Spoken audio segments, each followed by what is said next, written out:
Okay, so I hope you are able to see. Let me see if I see. Okay, good.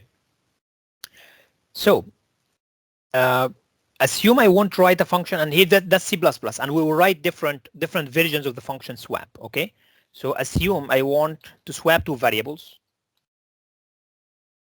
void swap, and then I will write it. That's for ints. I will write it by passing by reference first. Okay, and then I would say simply int temp well equal a, and then a equal b, and then b equal temp. Okay, and then here in the main,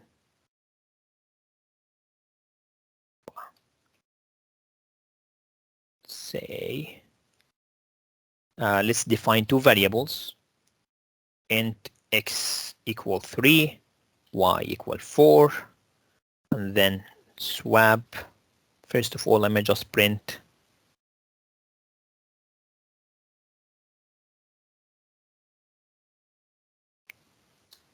before x equal d and y equal, that's another d. Just a new line, and then x and y. Okay, so I'm printing x and y before calling the swap, then calling the swap in x and y, and then printing them back.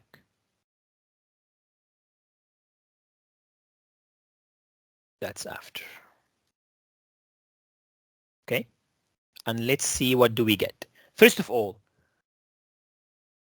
this is a piece of code that you cannot really write in C. That's very important to understand, right? This is not using pointers, this is using references, and C has no notion of references, right? If we're going to implement this in C as we have done before, I will show it right now, which is also valid in C++, right? But this is just to make it clear. This is using references, right? Which is only a C++ feature. So let's run that. Let's see what do we have, right? So, well, the swap did happen, right? So originally it was 3 and 4, now it's 4 and 3. So now, if I want to show you the difference between references and pointers, if I want to write exactly the same function, let's call it swap pointer using pointers. Well, this is the one that is allowed in C. I would just define a pointer to both variables instead of basically taking the reference. But now in the implementation itself, and that's one of the biggest one of the biggest differences between references and pointers. Here, if you didn't already observe this, we are using A and B as normal variables, right? We didn't do any dereferencing or anything, right? While to be able to use these pointers, we know from pointers in C, to be able to access the value that is addressed by a pointer, you need to do dereferencing, right? So in that case, I want temp to hold the value that A is pointing to. The value should be updated, and this is the same thing, right? So references allows you to use the variable on its own without any dereferencing, and pointers, you need to do dereferencing for that, right? And well, it would, let's say, I want here to call swap pointer, and it should work exactly the same way. Yeah, something I forgot. Do you know what I did? What did I forget? What is wrong here? Maybe I just hide this. That's another change when you use references versus pointers in functions. What did I forget? You should know this from the lecture of pointers and functions, right? Here, this swap pointer function needs, well, a pointer to exactly, Jebin, thank you. So I need the address, right? A pointer is waiting for the address, so I need to pass the address of x and the address of y, right? Fine. Then I run, this should be fine. Yeah. So if you want to use pointers to do pass by, basically like being able to carry forward the data from the callee to the caller, this is the syntax. First of all, you need to pass, you need to use the address of operator. you need to have pointers in your input parameters, and you need to do dereferencing in the body, right? While for references, well, it seems a little bit easier in that sense. Here you just define a reference, use it exactly the same way, and you call it without this address thing, right? Questions?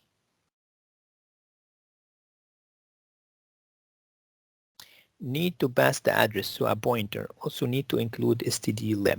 Yeah, well, yeah, stdlib is for dynamic memory allocation. That's correct. So pointers can be used out of the box.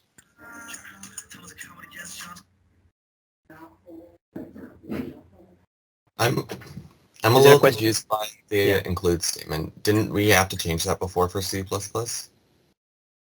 Yeah, well, yes, correct. So we should, if we are using printf, we should use CStudio in that case. But I guess that this compiler is powerful enough to know that I'm running C++ and includes the header files by default, right? But yes, you are correct. So yeah, if you are looking for the correct file to include, it should be CStudio, right? Not studio.h, right? But it doesn't really matter in that sense because the compiler recognizes we are running in C++. Good. Okay, good.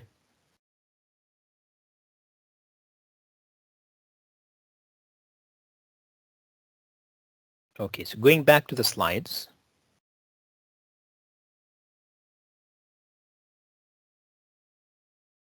So, well, this is already known. Well, you already had a question in the exam about this. Is if I want to return multiple values, well, you either can use pointers for passing by reference, or now we know that you can pass by reference for that, right? So because a function can only return a single value, if you want to reflect multiple values, the only way to do this is to pass input parameters by reference to change, right? And we had examples about this in C, so it's not a new information. Good? Are we good? Okay, so let's see what we can have next. I guess we finished earlier than what I expected, which is good, because we need to start in classes as quick as we can. But let me see.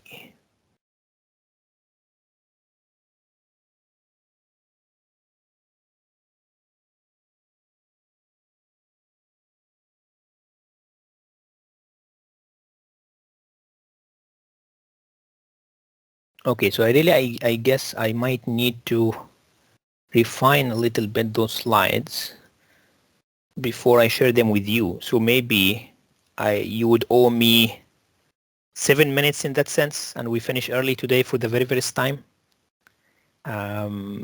Or maybe I can take few questions in that sense, right? And maybe have more examples if you would like.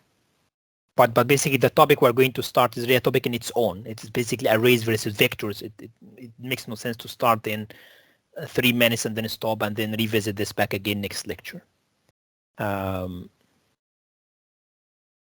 I would say maybe, well, let's say we are done for today. Thanks everyone, but I'm staying for those kind of 7 minutes to take questions for anyone confused about anything. Can you try and implement the function swap with cout instead? Do we have conversion specifier in? Okay, good. So yeah, yes, I can do the cout definitely. For the conversion specifier, I'm not sure what you mean by conversion specifier. If you mean the D thing, so let me share. I'm not sure which one I'm still sharing the code, I believe, correct?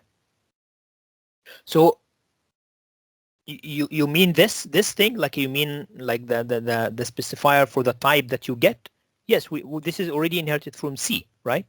The general rule, if you are confused, anything supported in C should be supported in C++ somehow, right?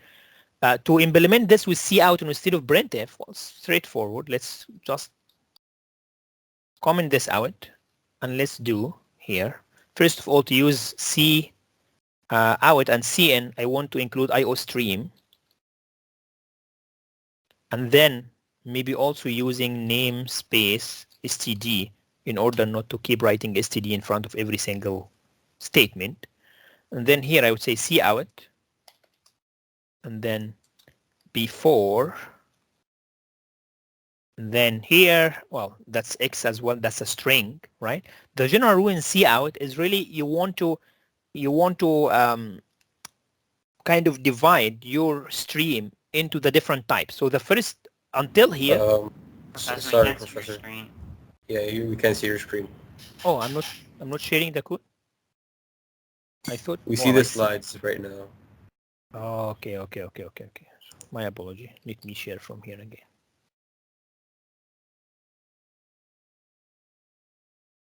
Okay, good. Yeah. Yep. So yeah, so for cout, well, the first thing I mentioned, you need to add IO stream. You need to use namespace std such that you just use cout directly. And then to think about it, you need to divide this output into its own components. Here until the equal, that's really a string, right? And then you want to print here an end value, which is x. You just write x. And then maybe you want a space and then and y equal, and then you have another, that's a string, and then you have another int value, which is y. So you just write y. And then, well, here I'm adding a new line. So I can either write end L or simply just the new line regular expression, and this will be done, right? That's the before. And for the after, it would be exactly the same, right? Let's read this after. Good. So the rule is just split this into its different types: a string, an int, a string, an int. So it's a little bit less convenient in formatting. I really find printf is much better in that sense, right? And I know that in professional code, people are using printf instead of cout. Somehow cout has a bad reputation, but yes, this is how you can use it, right? So it's you run, then you get exactly the same format that we had before, right? I hope that's clear. Yeah, for recursion, Abdul Nasser, it will really, well, it's a topic that if I go beyond what I mentioned before, it would really need a full lecture. So what I will do again is I will share the full video with you with the slides, and then I hope by the end of the course we would have sparing one lecture for the recursion. There are two topics that I need to touch on, either recursion or bitwise operations, and both are really important. So we will see how we can go. Good. Do we need an independent test for every function in Q2 for the lab? Yes, the general rule is any function we implement would require a separate test. Yeah. Good. Is there any other question?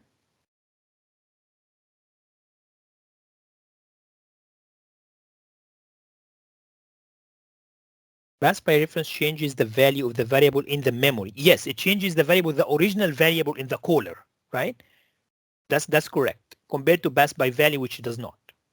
Can you please explain again why we are passing and x and y or encoding the function? Yeah, sure, definitely. So, and this is coming from the C concept, right? So here, remember when we were calling scanf, we need also this and thing, right?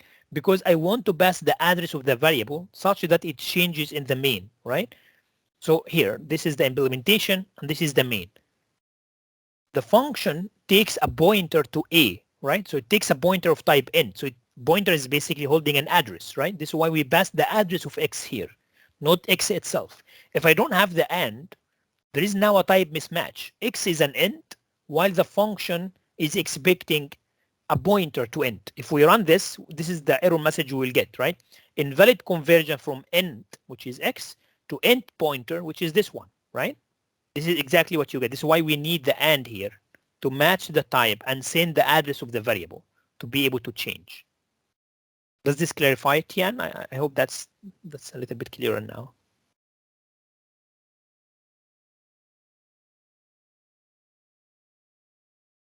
Thanks. Okay, so if there are no more questions, I would say thanks everyone, and I will talk to you on Monday then.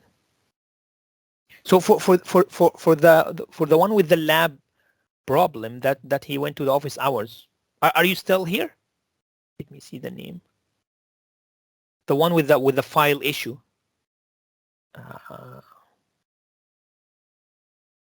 Matthew, are you still around? Yeah, thanks everyone. Thank you. Okay, so yeah, I was planning to try to see if I can address it with you, but yeah. So thanks everyone, and talk to you next week then. Thank you. Bye bye.